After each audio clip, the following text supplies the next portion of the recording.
ആലപ്പുഴ കളർകോട് വാഹനാപകടത്തിൽ പരിക്കേറ്റ് ചികിത്സയിൽ കഴിയുന്ന വിദ്യാർത്ഥികളുടെ ആരോഗ്യനിലയിൽ പുരോഗതി. വെന്റിലേറ്ററിലായിരുന്ന 2 പേരെയും മാറ്റി 5 പേരിൽ ഒരാളുടെ നില തൃപ്തികരമാണ്. നേരത്തെ ആൽബിൻ എന്ന വിദ്യാർത്ഥിയെ തുടർ ചികിത്സയ്ക്കായി സ്വകാര്യ ആശുപത്രിയിലേക്ക് മാറ്റിയിരുന്നു. നിഷ ദിലീപ് ചേരുന്നുണ്ട്. നിഷ, ആശ്വാസകരമായ വാർത്ത തന്നെയാണ് ഈ ഒരു മണിക്കൂറിൽ അവിടെ നിന്ന് ലഭിച്ചുകൊണ്ടിരിക്കുന്നത് എന്ന് മനസ്സിലാക്കേണ്ടി വരും. കാരണം വെന്റിലേറ്ററിലായിരുന്ന 2 വിദ്യാർത്ഥികളെയും ഇപ്പോൾ മാറ്റിയിരിക്കുന്നു എന്നാണ് അറിയാൻ സാധിക്കുന്നത്, അല്ലേ? അങ്ങനെ തന്നെയാണ്. നേരിയ പുരോഗതിയുണ്ട് ഇവരുടെ ആരോഗ്യനിലയിൽ. 2 വിദ്യാർത്ഥികളുടെ നിലയിൽ ആശങ്കയുണ്ടായിരുന്നു. ഗുരുതര അവസ്ഥയിലായിരുന്നു 2 പേരും. വെന്റിലേറ്ററിലായിരുന്നു. അവർ 2 പേരെയും വെന്റിലേറ്ററിൽ നിന്ന് മാറ്റിയിട്ടുണ്ട്. ആരോഗ്യനിലയിൽ പുരോഗതി ഉണ്ടായതിനെ തുടർന്നാണ് ഇത്തരത്തിൽ വെന്റിലേറ്ററിൽ നിന്ന് മാറ്റിയത്. ഇന്ന് രാവിലെ ചേർന്ന മെഡിക്കൽ ബോർഡിന്റെ ആ റിപ്പോർട്ടിലാണ് ഈ കാര്യങ്ങളൊക്കെ വ്യക്തമായിട്ടുള്ളത്. മാത്രമല്ല, അതീവ ഗുരുതരാവസ്ഥയിലായിരുന്ന ആൽബിൻ ജോർജ് എന്ന എടത്വ സ്വദേശിയുണ്ട്. ആൽബിനെ കൊച്ചിയിലെ സ്വകാര്യ ആശുപത്രിയിലേക്ക് രാവിലെ തന്നെ വെന്റിലേറ്റർ സപ്പോർട്ടുള്ള ആംബുലൻസിൽ മാറ്റുകയും ചെയ്തിട്ടുണ്ട്.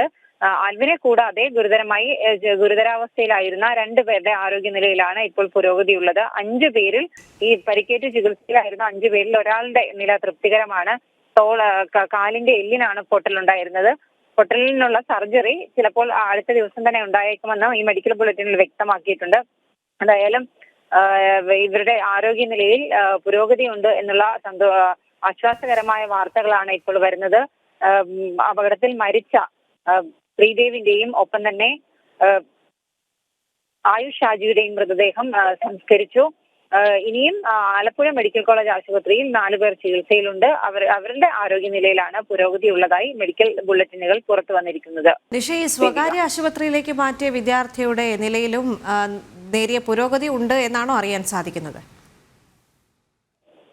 ദേവിക, ഇന്ന് ചേർന്ന മെഡിക്കൽ ബോർഡ് യോഗത്തിന് മുമ്പ് തന്നെ ഈ ആൽബിൻ ജോർജ് എന്ന് പറയുന്ന എടത്വ സ്വദേശിയായ വിദ്യാർത്ഥിയെ കൊച്ചിയിലെ സ്വകാര്യ ആശുപത്രിയിലേക്ക് മാറ്റിയിരുന്നു. ആൽബിന്റെ നിലവിലെ അവസ്ഥയെക്കുറിച്ച് മാതാപിതാക്കളെ ഡോക്ടർമാർ ബോധ്യപ്പെടുത്തി. അതിന്റെ അടിസ്ഥാനത്തിലാണ് അവർ ക്രിട്ടിക്കൽ കെയർ സംവിധാനമുള്ള ആശുപത്രിയിലേക്ക് മാറ്റണം എന്ന് വീട്ടുകാരടക്കം താല്പര്യം പ്രകടിപ്പിച്ചതിനെ തുടർന്നാണ് ആൽബിനെ കൊച്ചിയിലെ സ്വകാര്യ ആശുപത്രിയിലേക്ക് മാറ്റിയിട്ടുള്ളത്. ആൽബിന്റെ ആരോഗ്യനിലയിലെ പുരോഗതി സംബന്ധിച്ചുള്ള കാര്യങ്ങൾ നമുക്കിപ്പോൾ അതിനെക്കുറിച്ച് നമുക്ക് അറിയാൻ കഴിഞ്ഞിട്ടില്ല. എന്തായാലും നിലവിൽ ആലപ്പുഴ മെഡിക്കൽ കോളേജ് ആശുപത്രിയിൽ ചികിത്സയിലുണ്ടായിരുന്ന ഗുരുതരാവസ്ഥയിൽ കഴിഞ്ഞിരുന്ന 2 വിദ്യാർത്ഥികളുടെ ആരോഗ്യനിലയിൽ പുരോഗതിയുണ്ട്. ഇവരെ വെന്റിലേറ്ററിൽ നിന്നും മാറ്റിയിട്ടുണ്ട്.